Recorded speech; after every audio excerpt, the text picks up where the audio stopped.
محمد النبی الأمی وعلی آلہ وصحبہ واصحابہ وبارک وسلم وسلم علیہ وآلہ اجمعین۔ ماشاءاللہ پروگرام آپ حضرات کا کامیاب رہا اور ایک مکمل اور کامل خطاب آپ سماعت فرما چکے۔ اب صرف خانہ پوری کے لیے یہ ناظرین کی حاضر ہوا ہے، تھوڑی دیر لگ کشائی کر کے اپنا فریضہ خدمت کا انجام دے کر انشاءاللہ بہت جلد رخصت ہوگا اور پھر آپ حضرات اشعار سنتے رہیں گے۔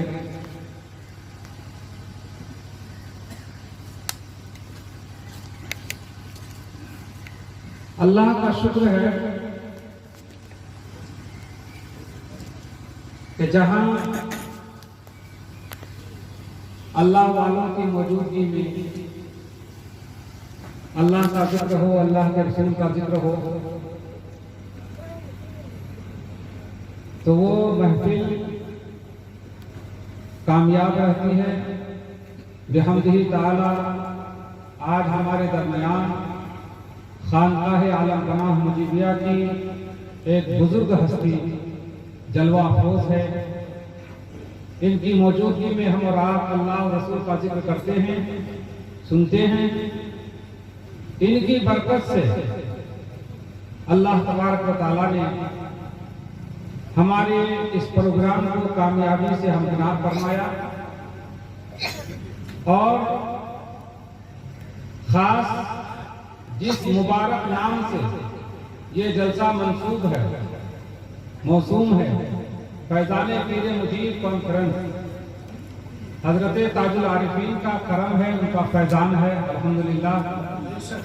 اور جس طرح آپ حضرات کے اندر خلوص ہے، ایثار ہے، محبت ہے، عقیدت ہے، تو اللہ تبارک و تعالیٰ اس کا پھل بھی آپ حضرات کو عطا کر رہا ہے اور ہمیشہ اسی طرح سے آپ کو بزرگوں کے فیوض و فیضان سے مالا مال فرماتا رہے۔ آمین۔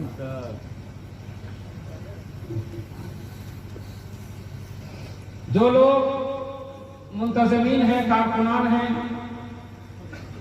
وہ بھی شکریہ کے مستحق ہیں، اور جو لوگ سامع کی حیثیت سے سننے کی غرض سے یہاں حاضر ہوتے ہیں، وہ بھی شکریہ کے مستحق ہیں۔ ہم سب کا شکریہ ادا کرتے ہیں اور اللہ کی بارگاہ میں دعا کرتے ہیں کہ اللہ تبارک و تعالیٰ ان تمام محنتوں کا آپ سب کو اجر جزیل عطا فرمائے۔ بلا تمہید میں اپنی بات شروع کرتا ہوں کہ اللہ تبارک و تعالیٰ نے ارشاد فرمایا، یا ایھا الذین آمنوا اتقوا اللہ، اے ایمان والو تقوی اختیار کرو،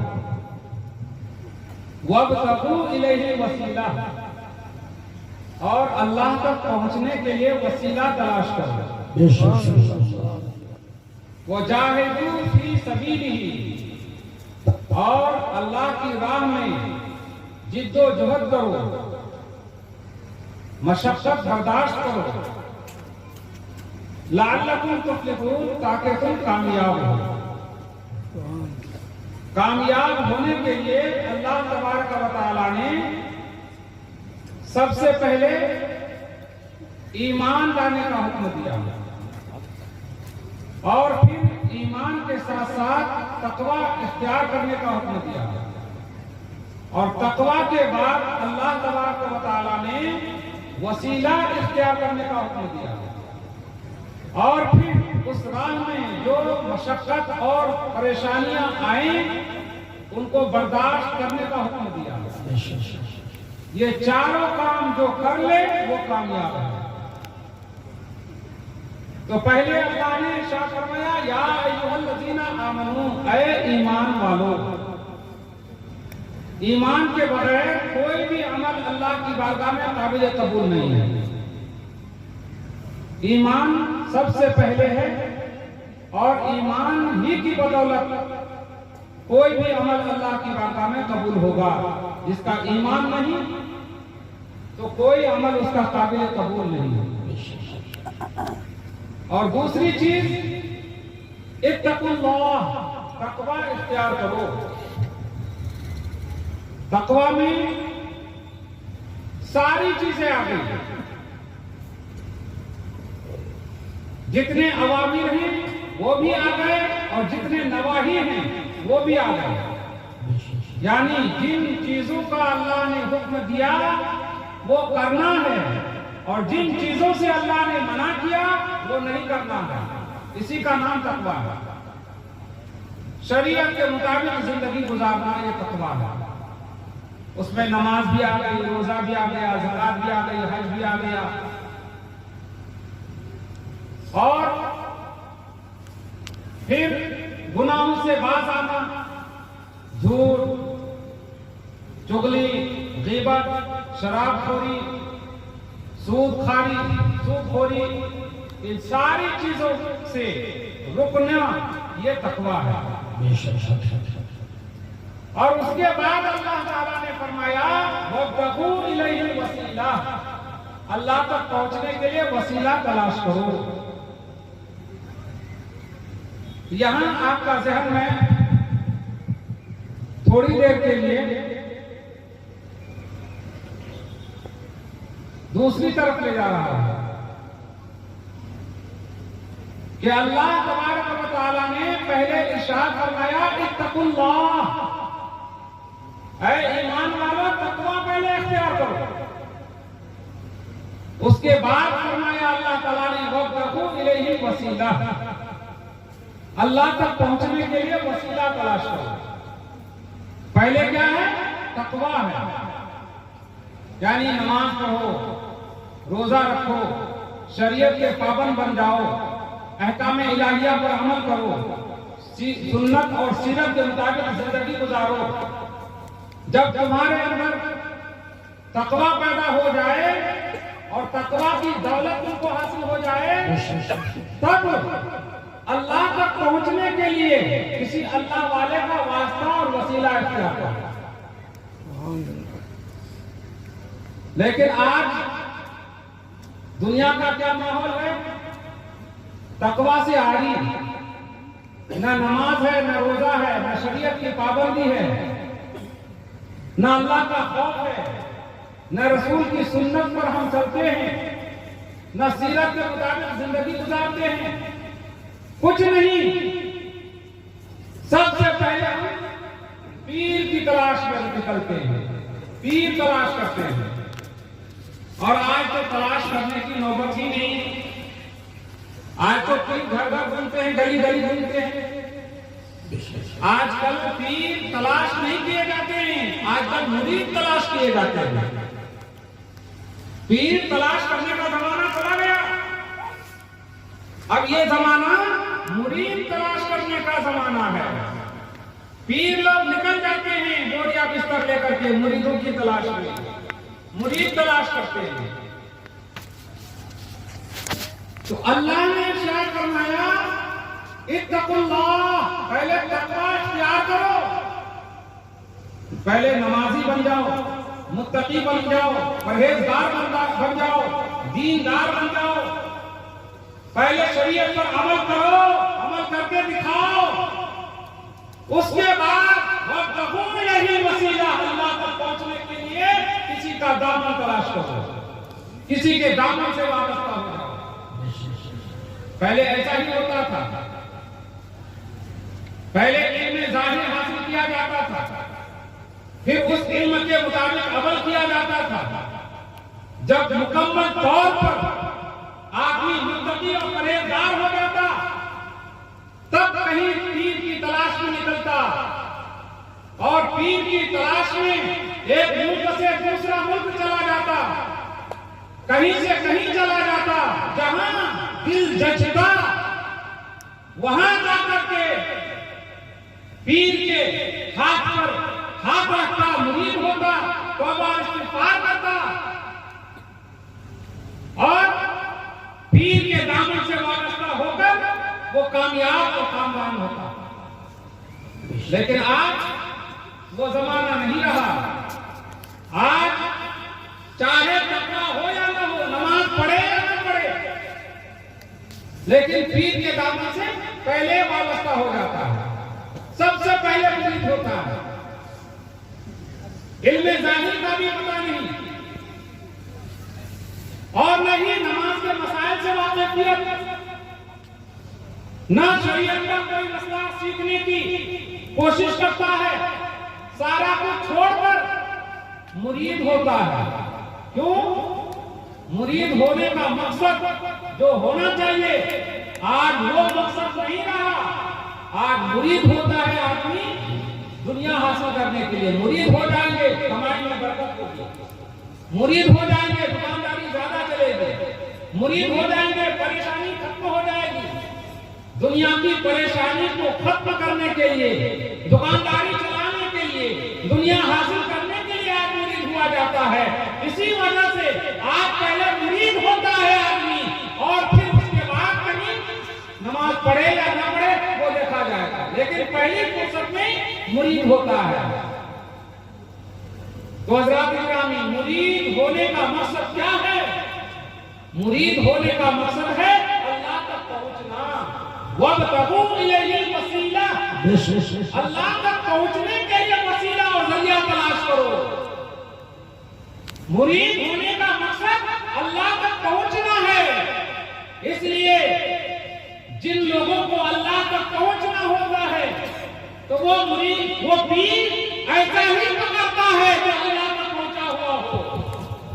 اور جن کا وہ مقصد نہ ہو تو وہ یہ نہیں دیکھتا کہ جس کے ہاتھ پر ہم ہاتھ رکھتے ہیں اس کا تعلق بھی اللہ سے جڑا ہوا ہے کہ نہیں، یہ اللہ تک پہنچا ہوا ہے کہ نہیں، یہ نہیں دیکھتا. صرف یہ دیکھتا ہے کہ اس کی پگڑی کتنی بڑی ہے، جبہ کتنا بڑا ہے، چہرہ کتنا نورانی ہے، اور موٹے تازے کتنے ہیں، ان کے کتنے مریدین ہیں، ان کی دکانداری کیسی ہے، ان کی دکان کیسی چلتی ہے. آج دنیاوی نزاکتوں کو دیکھا جاتا ہے اور دنیاوی طور پر آج ان کی زینت کو دیکھا جاتا ہے، اور پھر یہی ظاہری شکل و صورت کو دیکھ کر آج لوگ مرید ہوتے ہیں. تو حضرات گرامی، اللہ تعالیٰ نے ارشاد فرمایا وَابْتَغُوا إِلَيْهِ الْوَسِيلَةَ، اللہ تک پہنچنے کے لیے وسیلہ تلاش کرو. لیکن اس سے پہلے نمازی بن جاؤ، اس سے پہلے تقویٰ شعار بن جاؤ، اس سے پہلے متقی بن جاؤ. آج مرید ہونے کے بعد آدمی سمجھتا ہے کہ ہم ہر طرح کی پابندی سے آزاد ہو گئے. اب نہ ہمارے لیے نماز ہے، نہ روزہ ہے، نہ شریعت کی کوئی پابندی ہے. بس مرید تو ہو گئے، مرید ہو گئے. ہمارے پیر صاحب کا دائرہ ہم کو جنت پہنچا دیں گے. نہیں، یہ اور بات ہے. پیر سفارش کریں گے اللہ کی بارگاہ میں، پیر وسیلہ ہے اللہ کی بارگاہ میں، بے شک وسیلہ ہے، اس میں کوئی شک نہیں ہے. لیکن عمل کا بھی کچھ حصہ ہے، عمل بھی ضروری ہے. عمل اگر نہ ہو تو پھر پیر کی سفارش حاصل ہوتے ہوتے جنازہ نکل جائے گا. اگر کوئی شخص کسی اونچے عہدے کے آدمی تک پہنچنا چاہتا ہے اور اس کے پاس تحفہ تحائف بھی ہے، وہ نذرانہ بھی دے گا، اور پھر کسی آدمی کو بھی اس کا چاہنے والا جو ہو، اس کا جو خاص آدمی ہو، اس کو بھی ساتھ لے گا. دونوں کو ساتھ لے کر کے اگر جائے گا اس کی بابت تو اس کی مقبولیت زیادہ ہوگی. لیکن اگر وہ پیر، اگر وہ کسی خاص آدمی کو لے گیا ساتھ میں، لیکن اس کے پاس کچھ نظر و نیاز نہیں، تو پھر اس کی اتنی مقبولیت نہیں ہوگی۔ اللہ تبارک و تعالیٰ تک ہم کو جانا ہے، اللہ کے پاس پہنچنا ہے، تو اللہ کے پاس پہنچنے کے لیے یہ دونوں چیزیں ضروری ہیں، ایک عمل بھی اور ایک وسیلہ بھی۔ یہ دونوں چیزیں اگر ہمارے پاس رہیں تو ہماری مقبولیت زیادہ ہوگی اللہ کی بارگاہ میں۔ اس لیے ہم دونوں چیزوں کو مد نظر رکھتے ہیں، عمل بھی ضروری ہے اور وسیلہ بھی ضروری ہے۔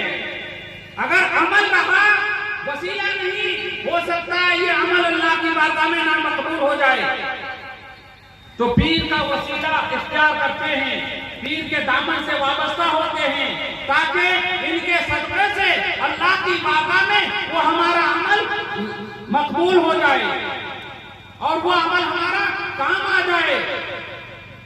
اس لیے ہم پیر کا دامن تھامتے ہیں اور پیر کا وسیلہ اختیار کرتے ہیں۔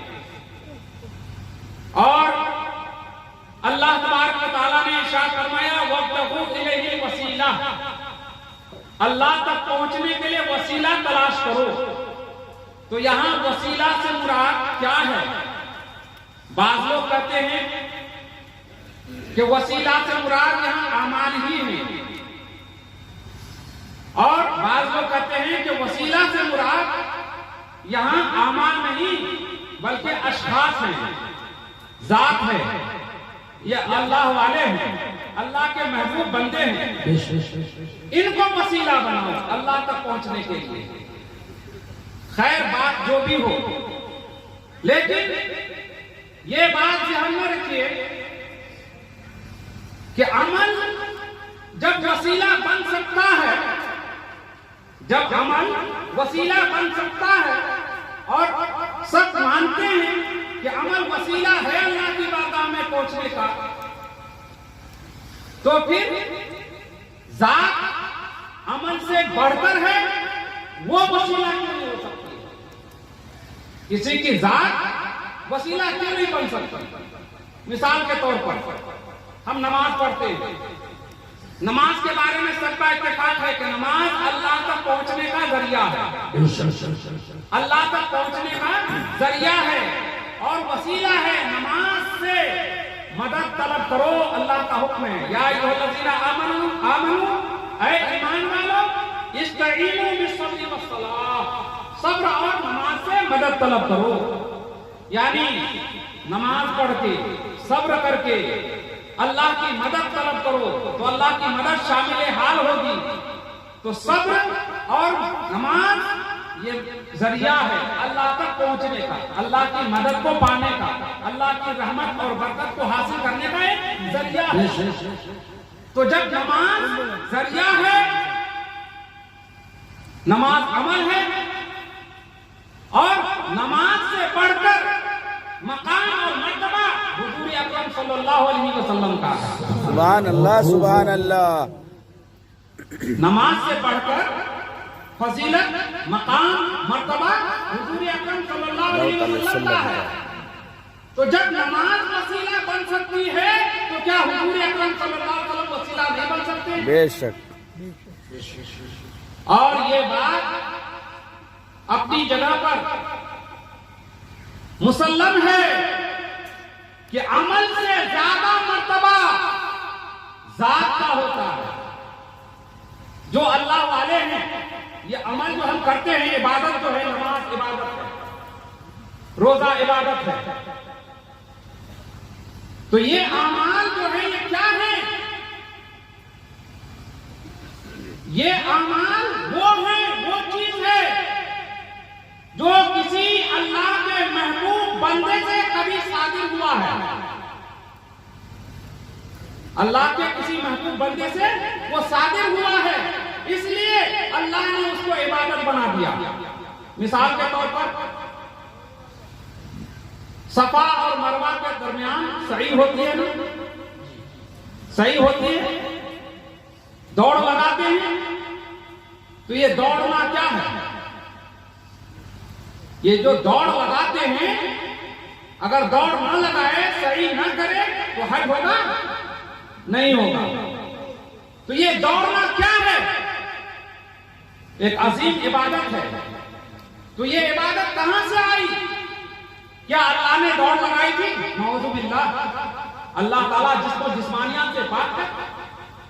یہ دوڑ کس نے لگائی؟ حضرت ہاجرہ نے دوڑ لگائی. اور حضرت ہاجرہ کو اللہ کی محبوب بندی، نیک بندی، صالحہ.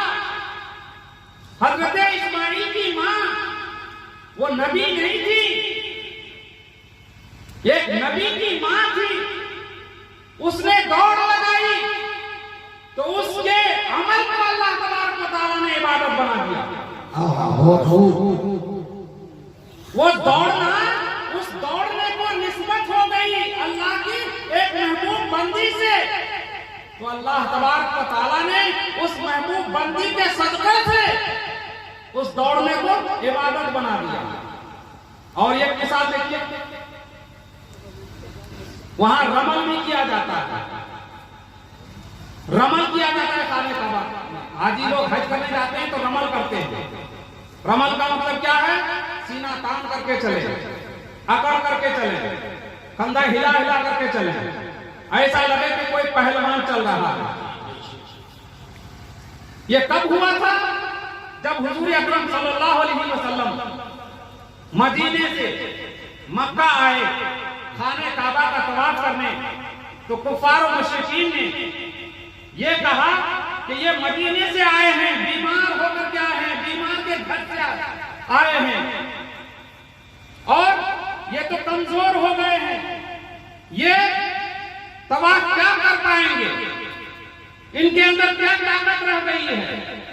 یہ بات حضور اکرم صلی اللہ علیہ وسلم کو پہنچی تو حضور اکرم صلی اللہ علیہ وسلم نے تمام صحابہ سے فرمایا کہ دیکھو، میں جس طرح سے چل رہا ہوں اس طرح سے تم بھی چلو. میں سینہ تان کر چلتا ہوں، تم بھی سینہ تان کر چلو. میں کندھا ہلا ہلا کے چلتا ہوں، تم بھی چلو. میں اکڑ کے چلتا ہوں، تم بھی اکڑ کے چلو. حضور اکرم صلی اللہ علیہ وسلم آگے آگے اکڑ کر چل رہے تھے اور پیچھے پیچھے صحابہ اکڑ کے چل رہے تھے. اللہ تبارک و تعالیٰ نے اس ادا کو قبول کر لیا اور اللہ تبارک و تعالیٰ نے حاجیوں کے لیے یہ ضروری قرار دے دیا، اس کو عبادت میں شامل کر دیا.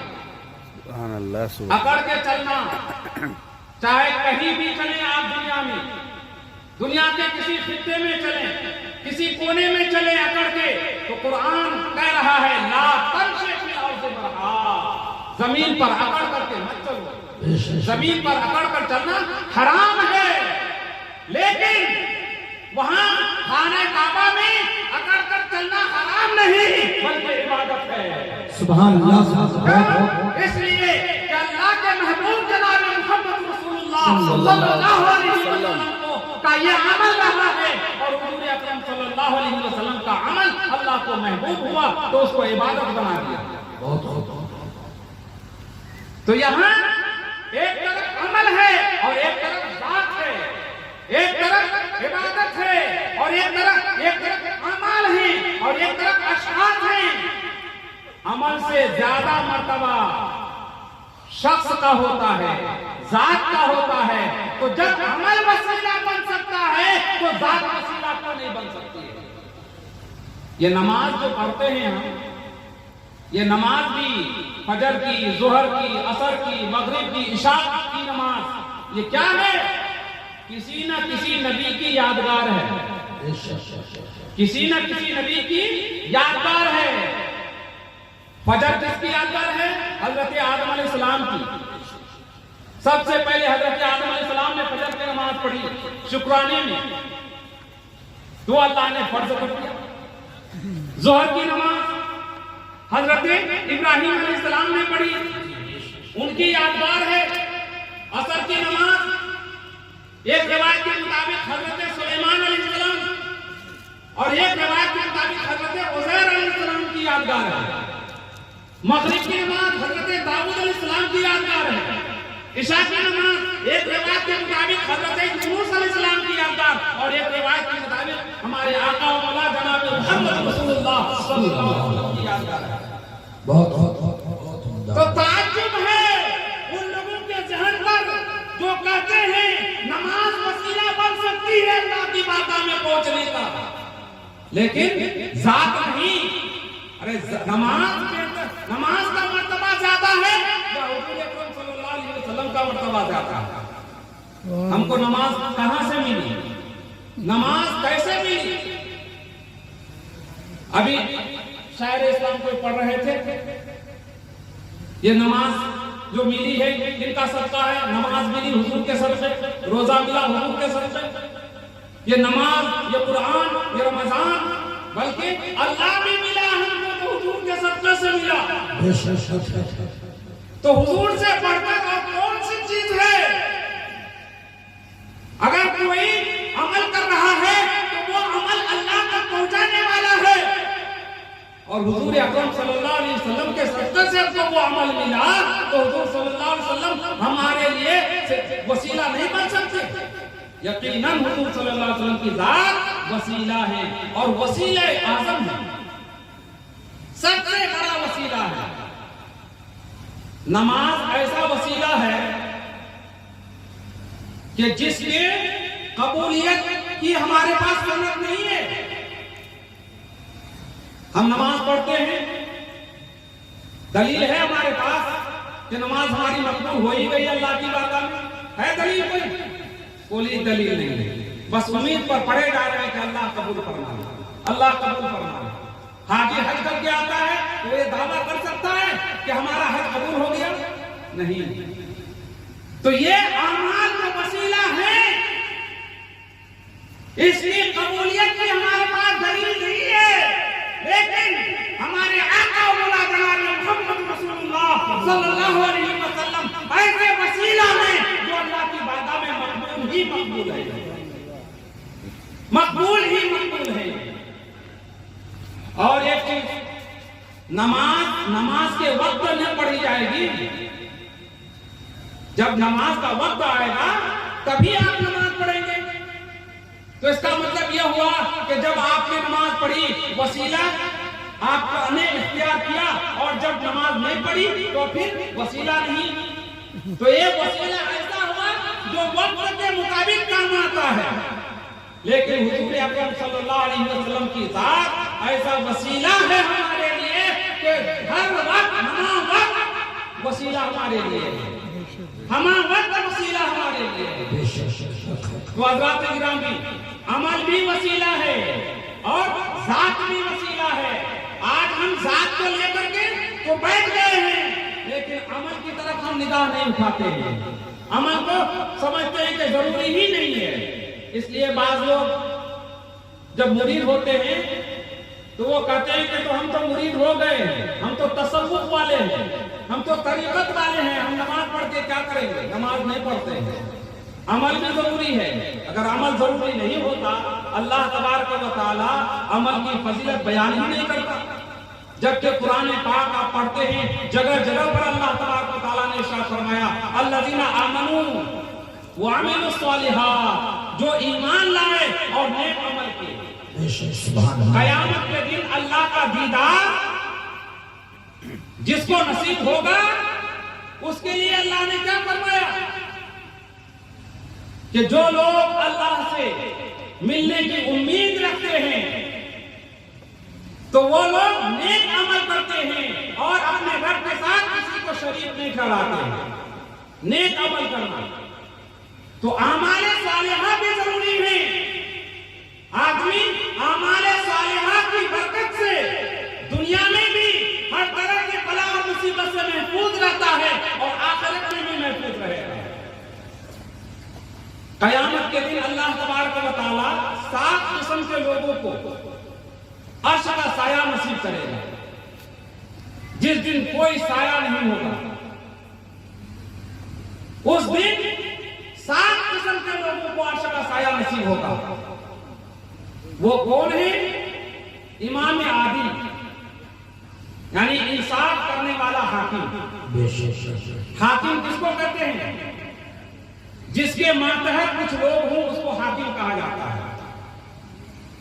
اس اعتبار سے ہر انسان کو اگر آپ دیکھیں گے، چاہے وہ امیر ہو، غریب ہو، آقا ہو یا غلام ہو، استاد ہو یا شاگرد ہو، پیر ہو یا مرید ہو، باپ ہو یا بیٹا ہو، ہر انسان کسی نہ حاکم ہے، ہر انسان حاکم ہے کسی نہ کسی کا۔ اس لیے حاکم کو انصاف پسند ہونا چاہیے، عادل ہونا چاہیے کہ کہیں پر بھی کسی کی حق تلفی نہ ہو، کہیں پر بھی کسی کا حق نہ مارا جائے۔ اگر باپ ہے تو اولاد کے حقوق کو ادا کرنے کی کوشش کرے، بیٹا ہے تو باپ کے حقوق ادا کرنے کی کوشش کرے، ایک بھائی دوسرے بھائی کا حق ادا کرے، ایک پڑوسی دوسرے پڑوسی کا حق ادا کرے، اور ہر انسان دوسرے انسان کا حق ادا کرے۔ اور اسلام تو یہ بتا رہا ہے کہ صرف ذات دیکھ کر کے، صرف مذہب دیکھ کر کے تم بھلائی مت کرو، بلکہ انسانیت کو دیکھو، چاہے وہ جس مذہب کا ماننے والا ہو، جس دین کا ماننے والا ہو، اس کی انسانیت کے ناطے اس کے ساتھ حسن سلوک کرو اور اچھے معاملات رکھو اور اس کے ساتھ انصاف پسندی سے کام کیا کرو۔ بے شک سبحان اللہ۔ بنی آدم آزائے یزدی گرم کہ در آفرینش زید گوہرم، تو کس آدمی تو کس محنت دی گرم میں کری نہ شاید کے نامت مہن آدمی۔ سارے کے سارے انسان ایک انسان کی طرح ہیں،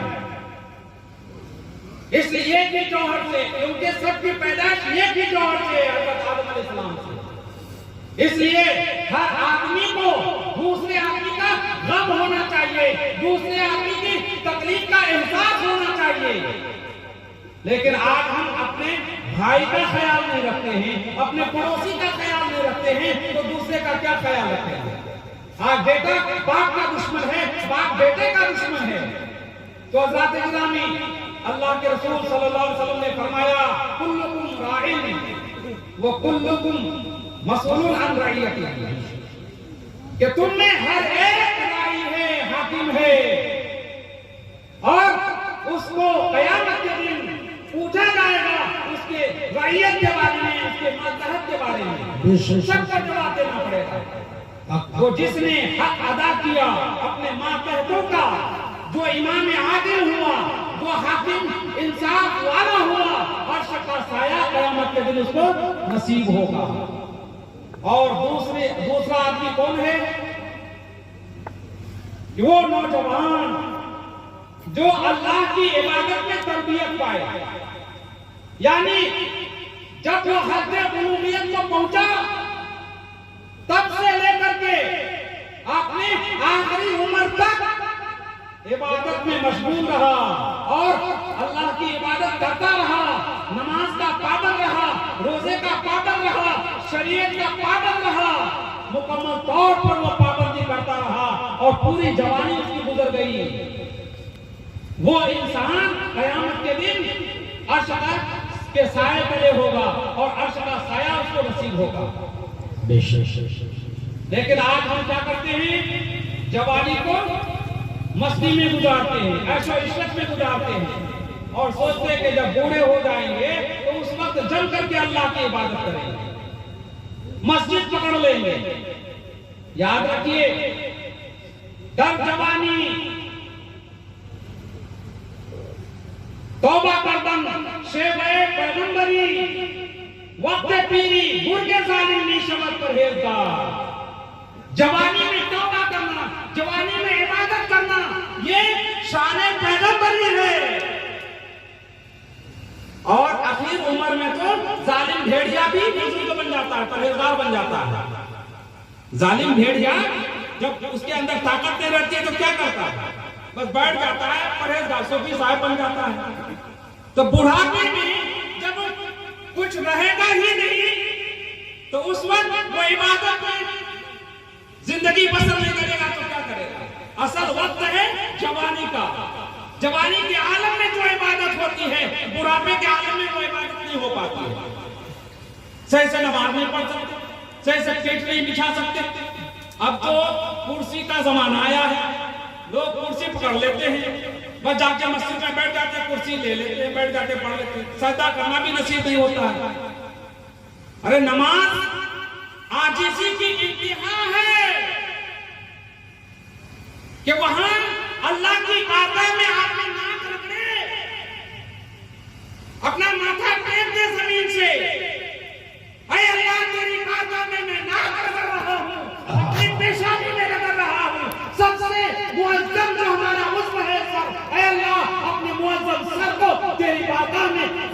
کرتا ہوں، اے اللہ قبول فرما لے۔ اب یہاں سجدہ ہی نصیب نہیں ہو رہا ہے، کرسی پر بیٹھ کر کے نماز پڑھ رہے ہیں۔ کب؟ جب جوانی ختم ہو گئی، جو عبادت کا وقت تھا وہ تو ہم نے عیش و عشرت میں گزار دیا، اور اخیر میں اب جب نماز بھی نہیں پڑھ پا رہے ہیں جیسے، تو اب پرہیزگار بن کر کے بیٹھے ہوئے ہیں۔ تو جو آدمی اپنی جوانی اللہ کی عبادت میں صرف کرے، اللہ تعالیٰ قیامت کے دن عرش کا سایہ اس کو نصیب فرمائے گا۔ اور تیسرا آدمی کون ہے؟ رجل قلبہ معلق فی المساجد، وہ آدمی جس کا دل مسجد میں لگا رہے، مسجد میں لگا رہے، مسجد سے اس کا تعلق جڑا ہوا رہے، نماز پڑھ کے آیا پھر بھی دل کر رہا ہے، مسجد میں رہتے تو نماز پڑھتے، تلاوت کرتے، نہ مسجد جانا ہے، کہیں پر بھی رہے فوراً خیال آئے مسجد کا۔ جس کا دل مسجد سے لگا رہے، قیامت کے دن عرش کا سایہ اس کو نصیب ہوگا۔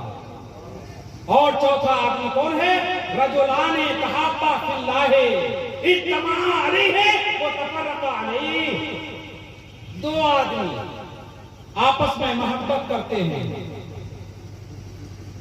اللہ کے لیے، صرف اللہ کے لیے، کہ اگر دونوں جمع ہوں تو اللہ ہی کے لیے، دونوں جدا ہوں تو بھی اللہ ہی کے لیے۔ کسی سے ہم دوستی کریں، پیر سے آج دوستی کرتے ہیں، کیوں؟ دنیا حاصل کرنے کے لیے نہیں، اللہ کی رضا کے لیے، اللہ کو پانے کے لیے۔ تو جو دو آدمی ایسی محبت کریں خالصۃ لوجہ اللہ، اللہ تعالیٰ قیامت کے دن اس کو عرش کا سایہ نصیب فرمائے گا۔ اور پانچواں وہ آدمی جس کو کسی ذات، حسب اور نسب والی عورت نے بلایا برائی کے لیے، لیکن اس نے کہہ دیا کہ نہیں، میں اللہ سے ڈرتا ہوں، میں اللہ سے ڈرتا ہوں، میں ایسا کام نہیں کروں گا، تو اللہ تبارک و تعالیٰ ایسے آدمی کو عرش کا سایہ نصیب فرمائے گا۔ اور ایک وہ شخص جو خالی وقت میں کسی کو دکھانے کے لیے نہیں، بلکہ رات کے اندھیرے میں اور تنہائی میں اللہ کی بارگاہ میں دیا ازاری کرے اور ان کے آنکھ سے آنسو جاری ہو جائے، قیامت کے دن اللہ تبارک و تعالیٰ اس کو بھی عرش کا سایہ نصیب فرمائے گا۔ اور ایک وہ شخص جو دائیں ہاتھ سے دے تو اس کے بائیں ہاتھ کو پتہ نہ ہو، ایسے شخص کو بھی اللہ تعالیٰ عرش کا سایہ نصیب فرمائے گا۔ حضرات گرامی، عمل بھی ضروری ہے، اگر عمل نہ کریں، یہ اولیاء کرام بزرگان دین کی صحبت ہم کو اسی وقت فائدہ دے گی جب ہم عمل کریں گے، اور اگر عمل نہیں کریں گے تو پھر کیا انجام ہوگا؟ جب تک وہ بچانے آئیں گے، جب تک ہم کو چھڑانے آئیں گے، اس بیچ میں ہمارا کیا ہوگا؟ اس لیے دونوں چیزیں ضروری ہیں۔ اللہ تبارک و تعالیٰ نے دونوں چیزوں کا ذکر فرمایا، اتقوا اللہ، تقویٰ بھی اختیار کرو، وابتغوا الیہ الوسیلہ، اور وسیلہ بھی تلاش کرو، یعنی عمل بھی کرو، اور کسی اللہ والے کے دامن سے بھی واسطہ ہو جاؤ۔ جنہوں نے ان دونوں چیزوں کو اپنا لیا، اللہ تبارک و تعالیٰ کا اس پر کرم ہو گیا، اور اللہ تبارک و تعالیٰ نے مفلحون میں اس کو شامل کر لیا کہ وہ کامیاب ہو گیا، دنیا میں بھی کامیاب اور آخرت میں بھی کامیاب ہو گیا۔ اللہ تبارک و تعالیٰ ہم سب کو کہنے سننے سے زیادہ عمل کی توفیق عطا فرمائے۔ بس میں نے